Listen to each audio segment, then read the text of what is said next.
अस्सलामुअलैकुम, मैं हूं आपकी मेजबान शाइस्ता रज़ा और आप देख रहे हैं प्रोग्राम बनाम सरकार। आज के प्रोग्राम में हम लोग बात कर रहे हैं एक रिसर्च, और वो रिसर्च है एक बरतानवी अखबार के इकोनॉमिस्ट द इकोनॉमिस्ट की, जहां पर जो है एक रिसर्च के मुताबिक, जो कि EIU है, उसके मुताबिक कराची शहर का शुमार दुनिया के उन 5 शहरों में होता है जहां पर नाकाबिले रिहाइश जिनको करार दे दिया गया है, यानी कि वो शहर जहां पर रिहाइश मुमकिन नहीं है। और इसकी बहुत सारी वजूहात हैं। और अगर बात की जाए कराची शहर की, तो कराची शहर दुनिया के 173 ममालिक में से 173 शहरों में से 169वें नंबर पर आता है, जो कि नाकाबिले रिहाइश है। इसकी बहुत सारी वजूहात होती हैं। जब इस तरह की रिपोर्ट्स बनाई जाती हैं तो इसमें बहुत सारी चीज़ों को मेंशन किया जाता है जो कि बड़ी ज़रूरी होती हैं किसी भी शहर में रहने के लिए। और अगर कराची शहर की बात की जाए तो जिन पॉइंट्स की बेस पर इसको नाकाबिले रिहाइश करार दिया गया, अगर उनकी मैं आपसे बात करूँ तो उसमें सबसे पहले नंबर पर आता है इस्तेहकाम। स्टेबिलिटी की हम बात करते हैं, मुल्क में स्टेबिलिटी की बात करते हैं, लेकिन अगर कराची शहर की बात की जाए तो स्टेबिलिटी जो है वो उस कदर नहीं है कि हम ये कह सकें कि ये शहर जो है ये काबिले रिहाइश है। इसके साथ साथ सेहत का शोबा किसी भी हम शहर में देख लें, किसी भी हम मुल्क में देख लें, बड़ा मैटर करता है लोगों के लिए कि जो लोग वहाँ के रहने वाले हैं उनके लिए सेहत जो है वो एक बेसिक नेसेसिटी है। एक ऐसी चीज़ है जो हमारी सरकार ने आम आवाम को, अपने शहरियों को, अपने वोटर्स को प्रोवाइड करनी है, लेकिन उसमें भी कराची शहर जो है वो बुरे तरीके से नाकाम हुआ है। साथ ही साथ अगर हम तालीम के शोबे की बात करें तो सेहत और तालीम दोनों साथ साथ ही हैं, लेकिन हमने देखा कि बहुत बड़े बड़े बजट्स भी अप्रूव होते हैं। लोगों का कहना भी ये है, सरकार कहती भी ये है कि अगर हम देखें तो तालीम के निज़ाम को बेहतर किया जा रहा है, लेकिन अक्सर हम कराची शहर में देखते हैं कि सरकारी स्कूलों के अंदर जो है वो हमें मंशियात का गढ़ नज़र आता है, वहाँ पर जो है वो हमें जानवर बंधे हुए नज़र आते हैं, वहाँ पर हमें बच्चे नज़र नहीं आते। और अगर इन मासूम बच्चों से हम सवालात करते भी हैं, उनसे पूछते भी हैं, तो उनको कराची शहर में मौजूद तमाम तर बुराइयों का पता होता है, लेकिन उनको अगर नहीं पता तो उनको तालीम का नहीं पता। उनको नहीं पता तो उनको ये नहीं पता कि उनको बड़े होकर करना क्या है, उनका मुस्तकबिल किस तरीके से होगा, कितना रोशन होगा और कितना अंधेरी में होगा। साथ ही साथ अगर हम देखें तो जो चीज़ हमारे लिए सबसे ज़्यादा मैटर करती है वो होती है वो है माहौलियात, सकाफत। और अगर हम बात करें साथ ही साथ इंफ्रास्ट्रक्चर की, तो हम देखते हैं कि कराची शहर की हर दूसरी सड़क, दूसरी गली जो है वो टूट का शिकार है। हमें हर जगह उबलते गटर नज़र आते हैं, जहाँ पर जो है अगर पानी खड़ा है तो पिछले 5 साल तक पानी खड़ा ही रहता है। मेरे इर्द गिर्द भी आप अगर देखें तो यहाँ पर भी आपको सिवाय उबलते गटरों के, सिवाय कचरे के, अगर एक तरफ हम माहौलियात की बात कर लें, एक तरफ हम इंफ्रास्ट्रक्चर की बात कर लें, तो हमें तबाह नज़र आता है। और ये वो चीज़ें होती हैं जो किसी भी शहर में रहने वालों के लिए बड़ी ज़रूरी होती हैं। ये तो वो चीज़ें हैं जो हम आपको बता रहे हैं, जो कि इस रिपोर्ट में है, जिनकी बुनियाद पर कराची को नाकाबिले रिहाइश शहर करार दिया गया है। लेकिन कराची शहर के और भी बहुत से मसले हैं जिसके बारे में हम सब लोग जानते हैं, जिसमें पानी है, बिजली है, गैस है, साथ ही साथ मंशियात हैं, साथ ही साथ महंगाई है और बहुत से मसले हैं जिसमें कराची के लोग सफ़र कर रहे हैं। आज के प्रोग्राम में हम जो है वो सुनाएंगे आपको कराची की कहानी बनाम सरकार की ज़ुबानी। तो आइए ज़रा कराची शहर का एक राउंड लेते हैं, एक दौरा करते हैं और देखते हैं कि कराची के शहरी आखिर कहते क्या हैं, चाहते क्या हैं वो सरकार से। तो आइए प्रोग्राम का आगाज़ करते हैं। वालेकुम सलाम। भाई मुझे बताओ, कराची में ही रहते हो? जी जी। कितने अरसे से कराची में रह रहे हो? पैदाइश ही यहीं की। पैदाइश ही यहीं की है। कराची के हालात को बेहतर देखा है या अबतर होते देखा है इतने सालों में? और बिगड़ गया है, हर महंगाई इतनी हुआ और बिगड़ गए हालात, सही कब हुए। कैसा कराची, जैसे अगर कुछ अर्सा पहले हम लोग चले जाएं तो लोग कहते थे कि कराची जाना है, कराची देखना है हमने। अब मुझे ऐसा कुछ भी नहीं है, कोई काम वाम कुछ भी नहीं होता यहाँ पे, कोई सुनने वाला ही नहीं है। गटर का निजाम हर जगह, सब जगह कचरा वचरा, कुछ भी देखें आप, सब ऐसी। मुझे बताओ, ये जो तारे यहाँ पर लटक रही हैं खंभों में, इनको कितना अरसा हो गया है? काफी अरसा हो गया, शुरू से ही देख रहे हैं हम तो तकरीबन। काम यहाँ पे कुछ भी नहीं हुआ। कुछ भी नहीं हुआ? नहीं, वजह कोई क्या है? कराता ही नहीं है। तो कराता नहीं है जी। अच्छा, ख्वाहिश है कि कराची भी साफ सुथरा हो? जी जी, ऐसा हो, हम तो यही चाहते हैं यही। ठीक है जी। यहाँ पर जो है हम जरा लोगों से भी बात करके उनकी भी राय लेने की कोशिश कर रहे हैं, क्योंकि वो लोग जो कराची में काफ़ी अरसे से आबाद है, और ख़ास तौर पे कराची में वो लोग भी आपको नज़र आएंगे बहुत बड़ी तादाद में, जिनकी पैदाइश भी यहीं की है और जो एक कारोबार भी यहाँ पर करते हैं। उनसे ज़रा बात करते हैं। अस्सलाम वालेकुम भाई। वालेकुम अस्सलाम। भाई कितना अरसा हो गया है कराची में रहते हुए? तकरीबन 14 से 15 साल हो गया है हमको। इससे पहले कहाँ थे आप? इससे पहले इंडिया था हमारा माँ बाप और हम नवाबशाह था। अच्छा, इंडिया और नवाबशाह से होते हुए आप कराची पहुंचे। जी जी जी। ये कराची की जो हालत है, ये क्या? आपने बेहतर देखी है कभी होते हुए या खराब ही देखी है? अल्लाह का शुक्र है, पहले थोड़ा हरियाली था, अब हरियाली खत्म हो गया है।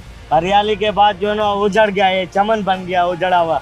वो चमन बॉर्डर को देखो और कराची को देखो, थोड़ा फर्क है। उधर पहाड़ है, इधर बिल्डिंग है, बस फर्क तो इतना है। ये जो तारे आप यहाँ पर अपना ठेला लगा के बैठे हुए हैं, तारे वारे लटक रही है यहाँ पर, जी जी। कितना अरसा हो गया इस चीज को?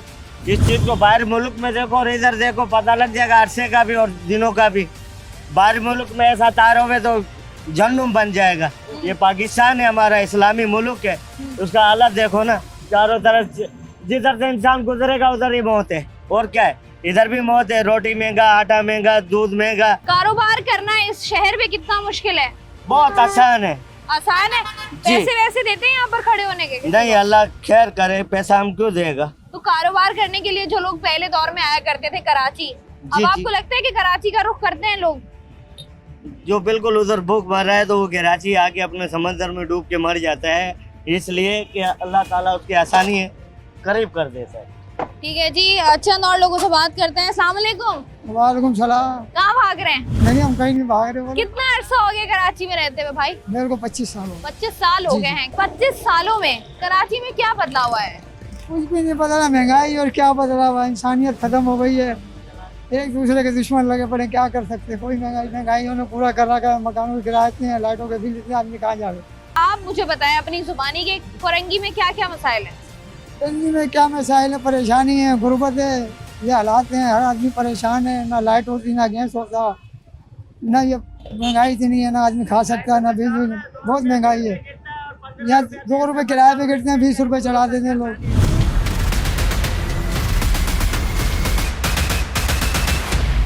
कराची में आखिर ऐसा क्या हुआ इतने सालों में?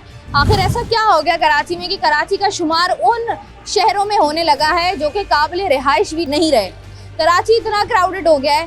कराची को वैसे भी कंक्रीट सिटी कहा जाता है। कराची के कुछ इलाकों में लाजमी जाएंगे, वहाँ जाके हम देखेंगे कि वहाँ पर आखिर क्या सूरत हाल है और कराची में कौन कौन से ऐसे मसाइल हैं जिन्होंने लोगों का जो है वो जीना बिल्कुल जो है वो हराम कर दिया और लोग चाहते ही नहीं है कि वो कराची जैसे शहर में रहें। अस्सलाम वालेकुम भाई, कैसे हैं आप? अच्छा, ये कराची शहर आपकी पैदाइश यहीं की है? जी। अच्छा, कराची के लोगों को आपने देखा है कि कराची को बड़ा ओन करते हैं कि हमारा शहर है, हमारा शहर है। अगर आपको मौका मिले एक अच्छी जिंदगी गुजारने का पाकिस्तान के किसी भी शहर में, तो कौन से शहर में गुजारेंगे? कराची। कराची में? वजह क्या है इसकी? वजह ये है कि कराची में सब कुछ है, इसके अलावा कहीं भी नहीं है। कराची के मसाइल पर अगर हम बात करें, खत्म ही नहीं हो रहे। सबसे पहले तो ये आपके सामने ही है, फालतू के बता रहे, ट्रैफिक जैम, लाइट की लोड शेडिंग, तो ये सबसे बड़े मसले हैं यहाँ के। और ट्रैफिक जाम तो खास तौर पे इन रोडों पे सिर्फ ठेलों की वजह से रहता है, क्योंकि ठेलों के बाद फिर ये रखे। अब आप ये ठेले देखें कहाँ तक के खड़े में, आधा रोड इन्होंने लिया हुआ है, फिर उसके बाद वो गाड़ियाँ खड़ी हो रही हैं, तो ट्रैफिक तो ही नहीं है यहाँ पर, यानी कोई निज़ाम नहीं है। अच्छा, ये जो पथारे आपको नजर आते हैं, जी जी। इनमें सरकार का क्या किरदार है? सरकार ने कभी इन पथारों के खिलाफ, हमने देखा है काफी एक्शन हुए भी हैं, उसके बाद पथारे हमें दोबारा नजर आ जाते हैं। क्या समझते हैं कितनी गलती है? ये तो वो साहब है जो कि फिल्मों में भी डायलॉग है कि जो गुटखा बेचता है वही कैंसर का अस्पताल खोल रहा है। खुद ही लगाए जा रहे हैं, खुद ही हटाए जा रहे हैं। बस। ठीक है जी। अच्छा, चाहते क्या है? खरा एक सोचा होता है ना कि मेरा घर ऐसा हो, तो आप अपने शहर के बारे में भी सोचते हो कि मेरा शहर ऐसा हो। क्या चाहते हैं कि कराची शहर में क्या बदलाव आना चाहिए? उधर कानून का निज़ाम बहुत ज़रूरी है। कानून अगर बनाए गए हैं तो उनको फॉलो भी होना चाहिए, क्योंकि यहाँ पर कानून बनाने वाले कानून को सबसे पहले तोड़ते हैं।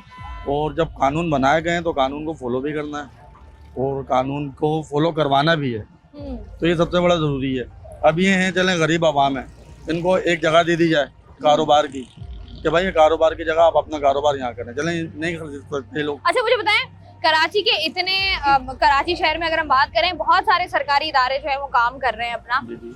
आपको क्या लगता है कि सबसे ज्यादा करप्ट इदारा कौन सा है और कौन सा इदारा जो है जिसको बेहतर होने की जरूरत है? अगर ये बेहतर होगा तो कराची के बहुत सारे मसाइल जो है वो हल हो सकते हैं। मैडम, करप्शन तो यहाँ पर हर इंसान में है, मुझ समय तो मुझे जहाँ मौका मिलता है मैं वहाँ करप्शन करता हूँ, ऐसा ही है, बिल्कुल ऐसा ही किसी भी लिहाज से। ट्रैफिक जाम होगा मैं फुटपाथ क्रॉस कर जाऊंगा, मैं इंतजार नहीं करूंगा ट्रैफिक के जाम के खुलने का। तो करप्ट तो यहाँ पर हर इंसान है। अब आप किसी इदारे को मखसूस किसी इदारे का नाम नहीं ले सकती आप, या मैं किसी मखसूस इदारे का नाम ले सकता, क्योंकि करप्शन तो हमसे शुरू हो रही है।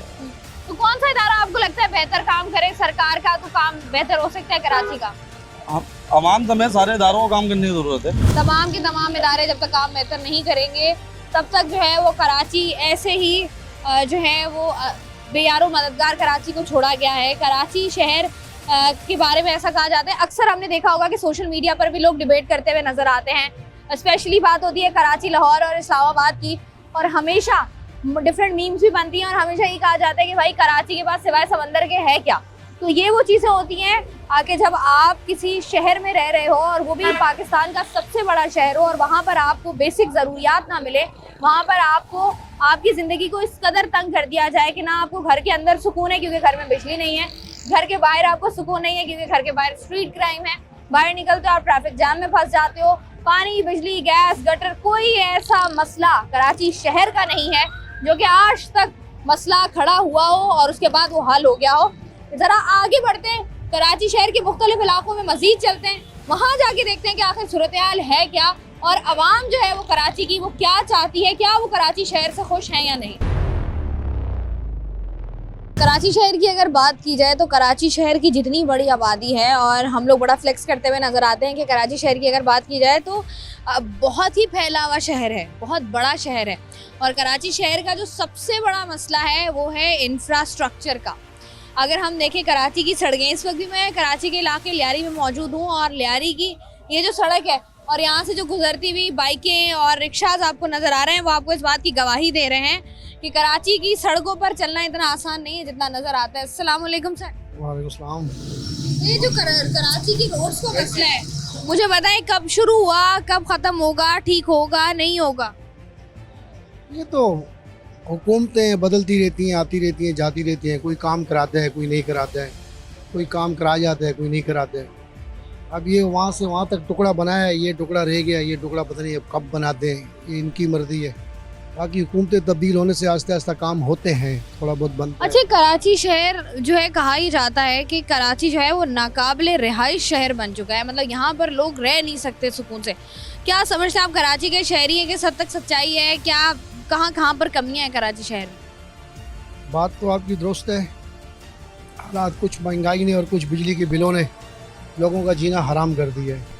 15 दिन बिजली होती है, 15 दिन ना होती है, लेकिन बिल उसका इतना ज़्यादा आता है कि बंदे को समझ नहीं आती इसको कैसे अदा करें, घर के अखराजात पूरे करें, किराया भरें या पानी और दूसरी चीज़ें पूरी करें।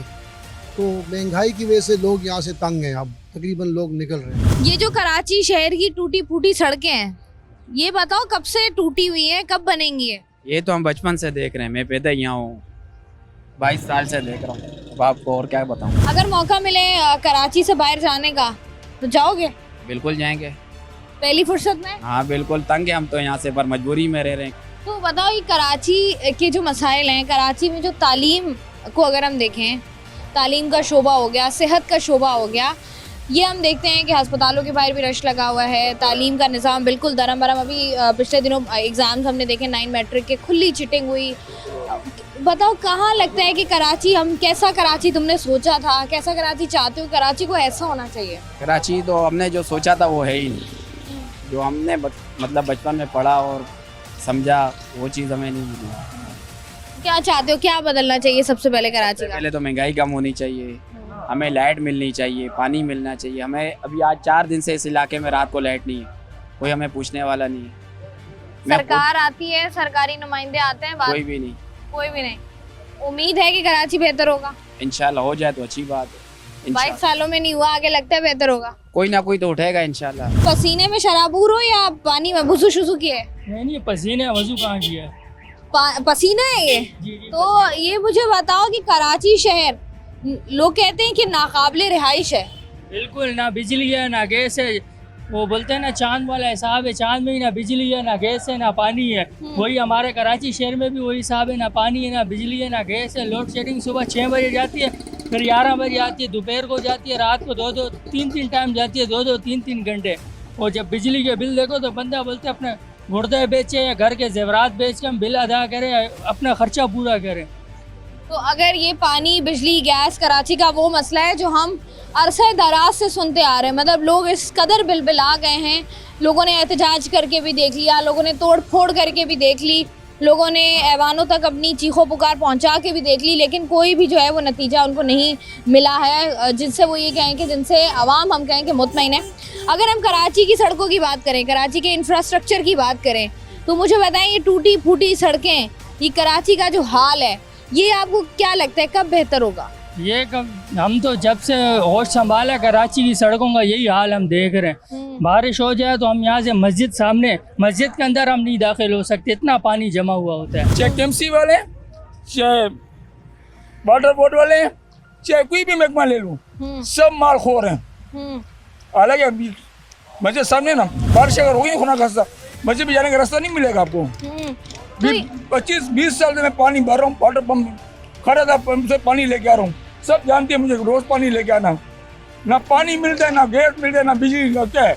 बिल आपको दिखाऊँ ना, मैंने अभी परसों बिल भरे 30,000 रुपए का। बिजली है नहीं, बिल 30-30 हजार रुपए के आ रहे हैं। आपको मौका मिले कराची शहर छोड़ के जाने का, जाएंगे? घर पर क्यों छोड़ के जाएंगे? यहीं पे जीना, यहीं पे मरना है, कहाँ अगर जाएंगे? कराची, अगर आपको कहीं अच्छी जगह पर रहने का, अपनी फैमिली के साथ जिंदगी गुजारने का मौका मिलता है, तो आप कराची छोड़ के जाएंगे? नहीं जाऊंगा। नहीं जाएंगे, इधर ही रहेंगे? इधर ही रहेंगे। इंफ्रास्ट्रक्चर की अगर हम बात करें तो इंफ्रास्ट्रक्चर इस हद तक कराची शहर का खराब है कि यहाँ पर अगर कोई सड़क टूट जाती है, टूट फूट का शिकार हो जाती है, तो वो सड़क जो है वो सालों साल बनती ही नहीं है, ना वहाँ पर जो है उसकी मुरम्मत का काम होता है। लोग एप्लीकेशंस लिखते हैं, लोग दरख्वास्तें लिखते हैं, लेकिन उस पर जो है वो ना कभी सुनवाई हुई है, और ना जो है वो आप ये कह सकते हैं कि अगर हम आला ओहदेदारान तक जो है ये बात पहुंचाएंगे तो मसला हल हो सकता है। एक बहुत इंपॉर्टेंट बात मैं करती हूँ, वो है तालीम की। जब आपके बच्चे स्कूल्स में नहीं होते, जब आपके बच्चे बाहर जो है वो आप उनको निकाल देते हैं घर से, क्योंकि घरों पर लाइट मौजूद नहीं है, बच्चों को आप घर पर नहीं रख सकते, तो जब बच्चों को वो तालीम नहीं मिलती तो बच्चे जो हैं वो आप खुद अंदाज़ा इस बात का लगा सकते हैं कि ये बच्चे जब कल को बड़े होते हैं तो ये बच्चे हमारे मुल्क का मुस्तकबिल है। ये बच्चे जो हैं वो अपने इर्द गिर्द मंशियात देखते हैं, ये बच्चे अपने इर्द गिर्द मार कुटाइयाँ देखते हैं, ये बच्चे अपने इर्द गिर्द गालिम गलोच देखते हैं, एक दूसरे के साथ जो है वो बदतमीज़ी करते हुए देखते हैं। और ये छोटे छोटे बच्चे जो है, अगर इनसे बात की जाए तो मैं आपको बड़ी क्लियरली बता सकती हूँ कि बहुत सारी चीज़ें जो है वो इनको पता होंगी। ज़रा जानते हैं, क्या नाम है बेटा? हसन। हसन। हसन कितने साल के हो? मैं 13 साल का। 13 साल का? क्या कौन सी क्लास में पढ़ रहे हो? 7 में। मुझे बताओ कि इलाके में कौन कौन सी मंशियात जो हैं वो लोग आम इस्तेमाल कर रहे हैं? सिगरेट, पान, गुटखा, मावा, कैप्सन, फ्लेवर, और भी बहुत से हैं। इर्द गिर्द हो रहे होते तुम लोगों के नशे? ये नहीं पता। मतलब कभी देखा है लोगों को करते हुए अपने इर्द गिर्द के लियारी? हाँ, देखा है। देखा है? बताओ क्या क्या बिकता है? मावा बिकता है, सिगरेट बिकता है, शराब बिकते, और नशा मिलता है, हर कुछ मिलता है यहाँ। पता पाकिस्तान का दारुल हुकूमत कौन सा शहर है? नहीं पता? मुझे बता, ये पता है पाकिस्तान का दारुल हुकूमत कौन सा शहर है?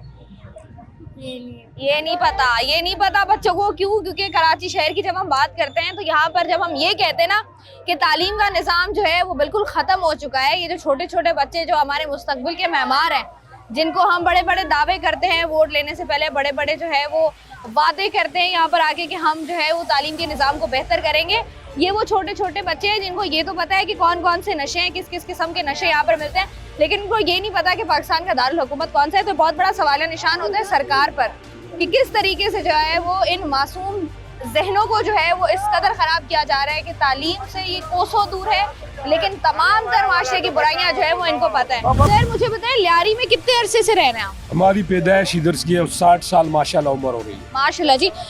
60 साल में लियारी में कौन कौन से मसाइल हैं जो आपको लगता है हल हुए हैं? 60 साल में मसाइल का अंबार है, हल कोई हुआ ही नहीं है। क्या आप कराची में रहती हो, अगर सच छापना, सच दिखाना चाहते हो तो सच सुने। 60 साल पाकिस्तान बना है ना, तो ये लियारी को आप देख रहे हो ना, ये सही है। आज तक पानी का मसला, गैस का मसला, बिजली का मसला, सफाई का मसला, कोई मसले मसाइल का गढ़ है।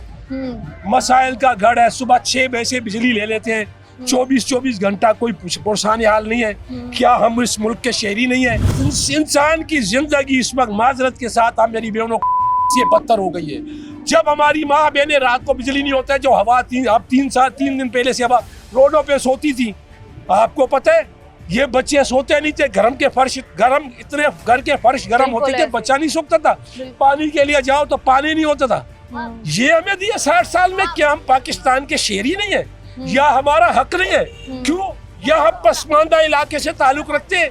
हमने यही किया, हम इस मुल्क के साथ जीना चाहते हैं, हम अपने मुल्क को बढ़ाना चाहते हैं, लेकिन अफसोस के साथ कोई भी सियासी पार्टी बढ़ाना नहीं चाहती है, इस मुल्क को खंडरात बनाना चाहती है। मुझे बताएं, पानी, बिजली, गैस के ये जो मसाइल हैं, इसके साथ साथ अगर हम 1-2 मसाइल की और बात करें जिसमें इंफ्रास्ट्रक्चर है, जिसमें साथ ही साथ जो है सेहत है, तालीम है बच्चों की, उनके बारे में आप क्या कहेंगे? क्या किया है इस शहर के साथ? अभी जो मुल्क का हालात है पूरे मुल्क में रहने के काबिल नहीं है, और इनको अगर दे ना और कोई ऐसी जगह शिफ्ट करे जिधर हर चीज मुयस्सर हो, खुदा की कसम हम मरने से पहले जन्नत में चले जाएंगे, जन्नत में चले जाएंगे। ये हाल है हम लोगों का। ये है कराची का इलाका लियारी, और यहाँ पर जो है वो तमाम तर मसाइल बताए जा रहे थे कि किस तरीके से जो है वो तमाम तर मसाइल इस इलाके के अंदर मौजूद हैं, और इन सब की ख्वाहिश यही है, कोई भी इंसान अपना घर, अपना शहर, अपना इलाका छोड़कर कहीं नहीं जाना चाहता।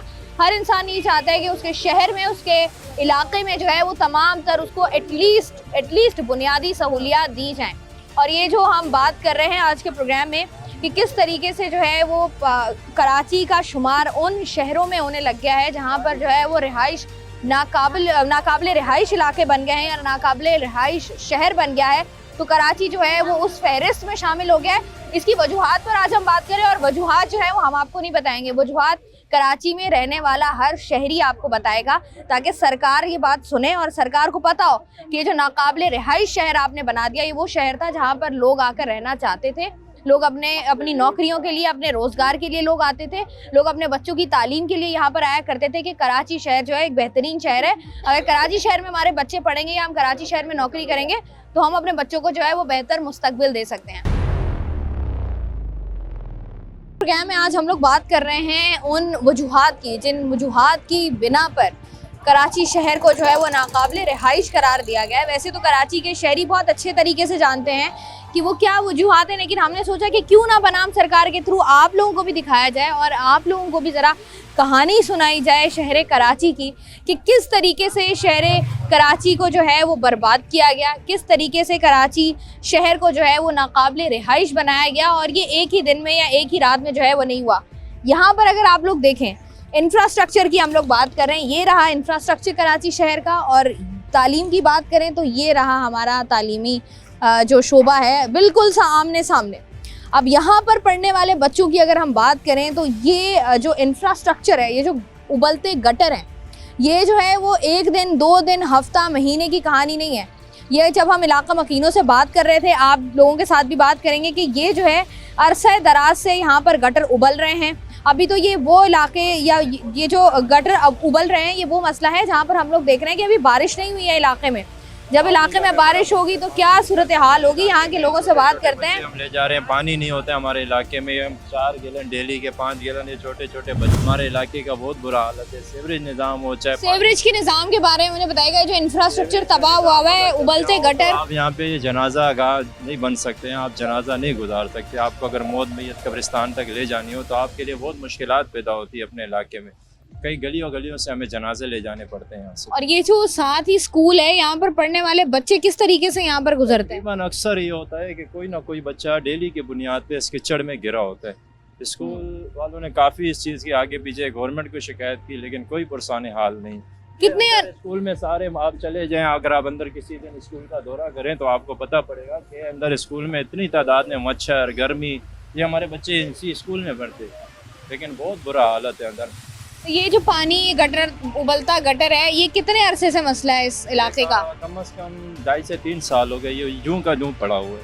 ठीक है जी, 2.5 से 3 साल हो गए हैं इस गटर को उबलते हुए, और अभी तक जो है कोई भी सरकारी नुमाइंदा, सरकार का कोई बंदा यहाँ पर आया हो जिसने जो है वो कोशिश की हो कि इलाके को थोड़ी सी बेहतरी जो है वो हम दे सकें, जहाँ पर जो है एटलीस्ट यहाँ पर एक बच्चों को या यहाँ पर रहने वाले लोगों को जो है वो एक बेहतर ज़िंदगी दे सकें। बेहतरीन तो खैर हम नहीं कह सकते, क्योंकि जब यूँ पानी खड़ा हुआ होता है, ये बात हम सब लोग बड़े अच्छे तरीके से जानते हैं कि वहाँ से इसी तरह की जगहों से जो है वो बहुत सी मुख्तलिफ बीमारियाँ जन्म लेती हैं। बच्चे जो है यहाँ पर बीमारियों का शिकार होते हैं। साथ ही आपने स्कूल बनाया हुआ है, मतलब समझ नहीं आता कि कैसे जो है वो एक इंसान अपनी आंखें बंद करके रह सकता है। जो इलाका मकीन है उनसे ज़रा बात करते हैं। मुझे बताइएगा सर, कितना काबिल रिहाइश इलाका है ये? क्या लगता है आपको कि कब बदलेंगे हालात, कब ये ख्याल आएगा सरकार को? दरअसल हर बजट में यही होता है कि पैसे हो जाते हैं मगर यहाँ काम वगैरह कुछ भी नहीं होता। और ये जो आप देख रहे हैं स्कूल के आगे पानी, और यहाँ सड़कों पर जो गुज़रगाहें बनी हुई है, ये नमाजी जो है नमाज के लिए जब जाता है तो उसके कपड़े मस्जिद तक जाने से पहले नापाक हो जाते हैं। ये रिहाइश के काबिल तो एरिया नहीं है। और दूसरी बात ये है कि जब हम सुबह उठते हैं तो लाइट नहीं होती है, रात को सोते हैं तो लाइट नहीं होती है, दिन में हमें 1.5 घंटा लाइट मिलता है। टोटल यहाँ जो है 18 से 16 घंटे की लोड शेडिंग है। और हम अपनी ज़िंदगी के इख्तियार हमारे हाथ में नहीं है बिल्कुल। अगर हम फ़लस्तीन में नहीं रह रहे हैं तो अगर हम कराची में रहे, हम पर जो हुक्मरान मुसल्लत है वो फ़लस्तीन के नुमाइंदे मुसल्लत है। हम 40 किस्म के टैक्स दे रहे हैं, उसके बावजूद भी हमारे ये पुरसान हाल है कि हम पर रात को यहाँ लाइटें नहीं होते हैं, हमारे बच्चे गर्मियों में मर रहे होते हैं। आज तकरीबन 22 जून से आप कराची में देखें कि गर्मी और हब्स जो है ना वो एक कराची के समंदर की हवाएं बंद पड़ी है। और यहाँ बिल्कुल रिहाइश के जो घर यहाँ मकानात पड़े हैं उस पर लोग नहीं रह सकते। यहाँ गटर के पानी उबल रहे हैं, खुदा के लिए कुछ देखें। सारी रात यहाँ लाइटें नहीं होती। जिस एरिया में मैं खड़ा हूँ यहाँ मुसलसल पूरी रात लाइट नहीं होती है। कभी दिन 1 बजे आती है, कभी 11 बजे आती है। मुझे बताएं कि ये जो उबलते गटर हैं, ये कितना अरसा हो गया इन गटरों को उबलते हुए? किस तरीके से बच्चे यहाँ पर खेलते हैं, किस तरीके से बच्चे तालीम हासिल करते हैं? क्या हशर कर दिया है इस शहर का? ये हमें खुद इसी मोहल्ले में रहता हूँ, नयाबाद के इलाके में। हमारे बच्चे 4 बच्चे हैं, 3 बच्चे तो यहाँ पढ़ते हैं और एक छोटा बेटा 4 साल का है। वो बड़े परेशानी में यहाँ से गुजरते हैं। अगर हम बात करें, आप क्या चाहते हैं आला हुकाम से कि ये वाले जो मसले हैं, इंफ्रास्ट्रक्चर, रोड्स तबाह हैं, उसके बाद स्कूल कह लें, तालीम का निज़ाम जो बच्चों का है वो बर्बाद कर दिया है, इस पर क्या मुतालबा करते हैं आप हुक्मरानों से? मैं तो आला हुकाम से यही कहूँगा कि यहाँ बच्चों का, हमारे बच्चे सामने पढ़ते हैं। वो बच्चे जब नए ड्रेस पहन के जाते हैं तो स्कूल जाते हैं, बिल्कुल ड्रेस ख़राब होता है उनका। और बच्चों के लिए ये सफाई का इंतज़ाम हो जाए तो बहुत अच्छी बात है। मतलब बहुत शुक्रिया। हम बात करते हैं इस्लामी जमहूरिया पाकिस्तान की, और इस्लाम में कहा जाता है कि सफाई निस्फ ईमान है, मतलब आधा ईमान आपका मुकम्मल हो जाता है सफाई से। लेकिन यहाँ पर जो कराची शहर की जो है वो सफाई का हाल है, कराची शहर के जो इंफ्रास्ट्रक्चर का हाल है, कराची शहर में उबलते गटरों का हाल है, जिससे जो है वो हमारे सेहत का शोबा भी इसी तरीके से मुतासिर होता है। यहाँ पर पानी जब 2.5, 3 साल खड़ा रहता है, और यहाँ पर जब बच्चे स्कूलों से बाहर होते हैं तो यही वो गलियाँ, यही वो रोड्स होती हैं जहाँ पर बच्चे जो है वो खेल रहे होते हैं और बीमारियों का शिकार हो रहे होते हैं। और उसके बाद जो है तालीम का निज़ाम हमारा इस कदर जो है वो ख़राब है कि अक्सर हमने प्रोग्राम्स किए हैं जिसमें हम आपको बताते भी हैं, दिखाते भी हैं कि सरकारी स्कूलों की अगर हम बात करें, बड़े बड़े बजट्स भी अप्रूव हो जाते हैं, तालीम पर फोकस किया जाता है, कैसे नज़र नहीं आता? क्यों? क्योंकि जब भी हम सरकारी स्कूलों में जाते हैं वहाँ पर या तो हमें वो मंशियात की अमाजगाहें मिलती हैं यहाँ, या तो वहाँ पर जो है वो हमें जानवर बंधे हुए नज़र आते हैं। मतलब इस कदर बुरा हाल कर दिया मेरे शहर का कि यहाँ पर जो है वो लोग रह नहीं सकते। यहाँ पर लोग बिलबिला रहे हैं, यहाँ पर लोग पुकार रहे हैं कि आएँ, उनके मसाइल को हल करें। जब भी कोई आला ओहदेदार घूमता है इन्हीं सड़कों पर तो सड़कें भी साफ़ हो जाती हैं।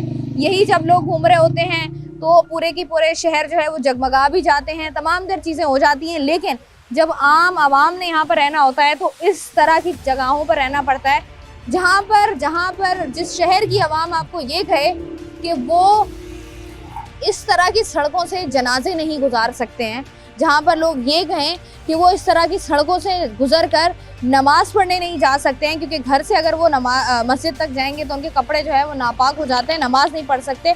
बच्चे इस तरह की सड़कों, इस तरह के इंफ्रास्ट्रक्चर के साथ स्कूल नहीं जा सकते हैं। तो ये बहुत बड़ा सवालिया निशान है तमाम तर सरकारी ओहदेदारान पर। प्रोग्राम का सिलसिला जारी है, मज़ीद तरह थोड़ा सा आगे बढ़ते हैं और सूरत हाल का जायजा लेते हैं। अब बात करें अगर कराची शहर की, और कराची शहर में हम लोग देखते हैं कि अगर सेहत के शोबे की बात करें तो कराची शहर में हमें बहुत बड़े बड़े सरकारी अस्पताल नज़र आते हैं, और आए रोज़ जो हैं हमें मुख्तलिफ ख़बरें सुनने को मिल रही होती हैं कि बहुत बड़े पैमाने पे कहीं करप्शन हो जाती है, कहीं दवाएं जो हैं वो कोटे से लेकर बाहर फ़रोख्त कर दी जाती हैं, डॉक्टर्स कर रहे होते हैं, कहीं जाली डॉक्टर्स पकड़े जाते हैं और नित नए केसेस हमारे सामने आ रहे होते हैं और लोग दुहाइयाँ जो है वो दे रहे होते हैं। इस वक्त मैं कराची के सबसे बड़े सरकारी अस्पताल जिन्ना अस्पताल में मौजूद हूँ। सेहत के शोबे पर बात कर रहे हैं तो हमें बहुत सारे मरीज़ ऐसे भी हैं जो वार्ड्स में नहीं बल्कि वार्ड्स के बाहर नज़र आते हैं और वो यहाँ पर जो है वो अपनी ज़िंदगी गुजार रहे होते हैं एक तरीके से। उनसे ज़रा बात करते हैं, उनसे जानते हैं कि सेहत की क्या क्या सहूलियात जो है वो आवाम को यहाँ पर दी जा रही हैं। अस्सलाम वालेकुम, क्या नाम है भाई आपका? शाहरुख। शाहरुख कहाँ से हो? न्यू कराची। न्यू कराची। तो यहाँ पर कौन है, कोई पेशेंट है? वालिदा हैं। तो यहाँ पर कितने दिन हो गए हैं वालिदा को अंदर? 4-5 दिन हो गए। 4-5। क्या मसला था उनका? घुटना टूटा हुआ था। मुझे बताओ कि क्या सहूलियात है यहाँ पर सरकारी अस्पतालों में? यहाँ पे क्या कोई सहूलियात नहीं है। अभी उनका घुटना टूटा है, उनको बोला है 45,000 रुपये का खर्चा है। इस गवर्नमेंट का क्या फ़ायदा? सरकारी अस्पताल में 45,000 का खर्चा है। अच्छा, और किस तरीके से आए हो? क्या डॉक्टर्स कह रहे हैं, डॉक्टर्स ताउन करते हैं, दवाइयाँ फ्री हैं, वो बताओ। तो दवाइयाँ तो कोई अभी तक लगाई नहीं है उनको। ब्लेड वगैरह चढ़ रहा था, वही चढ़ रहा है। ब्लेड का जो ऊपर का ट्रांसफ्यूज़न सेट था वो भी यहाँ पे नहीं है फ्री, वो भी पैसों से ही लेकर आए बाहर मेडिकल से। कुछ भी ऐसा नहीं है कि जो यहाँ पे हमारे को कंप्रोमाइज़ करें। जी, तो क्या कहते हो कि अगर हम कराची शहर में, कराची शहर का सबसे बड़ा अस्पताल है जिन्ना अस्पताल, इसकी हम देखते हैं लोग मिसालें देते हैं। ये वैसे बहुत अच्छे हैं, डॉक्टर भी बहुत अच्छे हैं, स्टाफ भी बहुत अच्छा है, देखभाल करते हैं, देखभाल अच्छी है। तो लगता है कि गरीबों को जो है वो ज़्यादा फैसिलिटेट करना चाहिए, क्योंकि हम देखते हैं कि मरीज़ इतने ज़्यादा आते हैं कि यहाँ पर डॉक्टर्स उस तरीके से सीधे मुँह बात भी नहीं कर रहे होते। बात भी नहीं कर रहे होते, ऐसे ही है। ठीक है जी, ज़रा थोड़ा सा और आगे बढ़ते हैं और लोगों से बात करके जानते हैं कि क्या सूरत हाल है और किस तरीके से जो है वो सरकारी अस्पताल में सेहत के शोबे में ख़ास तौर पर जो है वो आवाम को फैसिलिटेट किया जा रहा है। अस्सलाम वालेकुम भाई। वालेकुम। भाई कौन है अंदर? चाचा है मेरे। चाचा हैं, क्या हुआ था? वो बारिश वाले दिन दीवार गिर गई थी उनके ऊपर, तो उनकी पसली वगैरह टूटी, ये टूटी हड्डी। तो कितने दिन से है? तकरीबन 7 दिन हो गए आज। 7 दिन हो गए हैं। तो क्या कह रहे हैं डॉक्टर? ऑपरेशन कराया उन्होंने, ऑपरेशन यहाँ का कर दिया। अभी कमर के वो गले का यहाँ का एक्सरे कराना है, उसके लिए वेंटिलेटर की ज़रूरत है। उसके इंतज़ार में बैठे हैं, वेंटिलेटर है नहीं, अभी देखो कब मिलता है, क्या कहानी है। फिर वो वहाँ जाएंगे तो ऑपरेशन कराएं। अच्छा, मुझे बताएं यहाँ पर जो सरकारी अस्पतालों की सूरत हाल हम लोग देखते बहुत हैं, ख़राब है, बहुत ख़राब है। अल्लाह पाक बेहतर करे इसको, बहुत ख़राब। तो कहाँ कहाँ पर मसाइल होते हैं? अगर पेशेंट आपने एडमिट कराना तकरीबन 2 दिन तो चाचा को इमरजेंसी में ही रखा है, जबकि वार्ड की ज़रूरत थी। वार्ड जिस तरह मिला अल्लाह ही जाने, इमरजेंसी में रखना था उनको, बड़ी मुश्किल में मिला। सही है जी, ठीक है। यहाँ पर जो है मरीज़ों के साथ जो लोग मौजूद होते हैं वो यहाँ पर मौजूद हैं और वो हमें बता रहे हैं कि किस तरीके से जो है वो आवाम को यहाँ पर फैसिलिटेट किया जाता है। जो चंद लोग यहाँ पर मौजूद हैं उनसे भी ज़रा बात करके सूरत हाल जानते हैं। आपके कोई पेशेंट है अंदर? जी। कौन? मेरा ताया हैं आपके अंदर। क्या हुआ है उनको? उसको दिल का मसला है। कब लेकर आए थे आप जिन्ना? तकरीबन ये 3 दिन हो गए इधर। 3 दिन हो गए। मुझे बताएं कि जो सरकारी अस्पताल है यहाँ पर आपका नंबर आना और उसके बाद इलाज करना कितना मुश्किल है?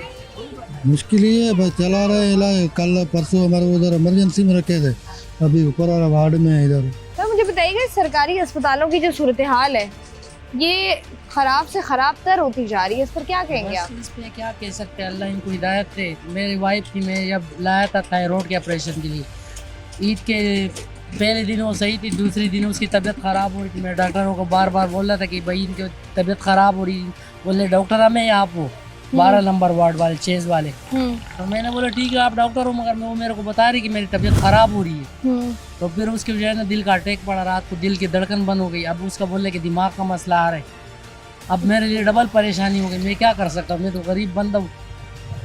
अब ऑपरेशन होना था, वो दिल के उसका होश ही नहीं आ रहा है कि दूसरे दिन से बेहोश पड़ी, अभी तक होश ही नहीं आ रहा है इस वार्ड में, सर्जिकल वार्ड में। तो ईद के दूसरे दिन से होश नहीं आया? तो आपने डॉक्टर से पूछा नहीं कि क्या हुआ इनको? ये तो बिल्कुल ठीक ठीक टेस्ट कराए, बोले इसके दिमाग ने काम छोड़ दिए। बोले आज भी सुबह मेरे को बोले कि भाई आप ये अजियत में आप हमें इजाज़त दो कि इसके लिए हम कुछ करें, मतलब कि इजाज़त दो कि ख़त्म करें। मैंने बोला अल्लाह ने ज़िंदगी दी है, आप इलाज करो, आप अपनी कोशिश करो। मैं इसको नहीं इजाज़त नहीं दे सकता हूँ।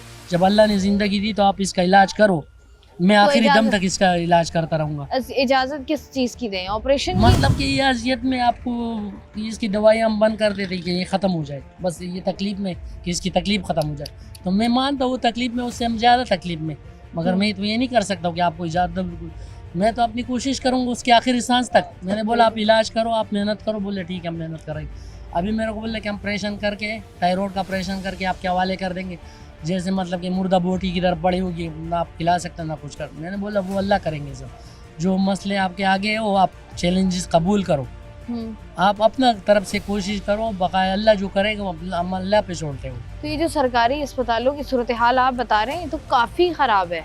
बस अल्लाह बेहतर कर सकते हैं, हम लोग गरीब हैं, हम क्या कर सकते हैं, प्राइवेट तो कर नहीं सकते। ठीक है जी, बहुत शुक्रिया। सरकारी अस्पतालों की अगर बात की जाए, सेहत के शोबे की बात की जाए, तो सेहत के शोबे में हमें मुख्तलिफ तरह के जो मसाइल हैं वो हमारे सामने आ रहे होते हैं कि किस तरीके से जो है वो लोग अपनी फैमिलीज़ को लेके ना सिर्फ कराची शहर से बल्कि अंदरून सिंध से पूरे पंजाब से लोगों को जो है वो रेफ़र किया जा रहा होता है कराची के बड़े सरकारी अस्पतालों में। लेकिन यहाँ पर जो है जब आप आते हैं, अगर कभी आपका गुज़र हो और आप जिना या सिविल या इस तरह अस्पतालों, सरकारी अस्पतालों में, तो आपको नज़र आता है कि लोग किस कदर कर्ब में, किस कदर अजियत में हैं। यहाँ पर लोगों के पास स्ट्रेचर मौजूद नहीं होते, लोग अस्पतालों के गेट्स पर जो है वो अपनी पूरी की पूरी फैमिली के साथ मरीज़ समेत वहाँ पर जो है वो बैठे हुए होते हैं, जिसकी वजह से इतना उनको देखकर इतना दुख हो रहा होता है। और अक्सर ये बात सोची जाती है कि सेहत की जो चीज़ है, सेहत एक ऐसी चीज़ है जो कि एक बुनियादी ज़रूरत है, ये तो सबका हक है।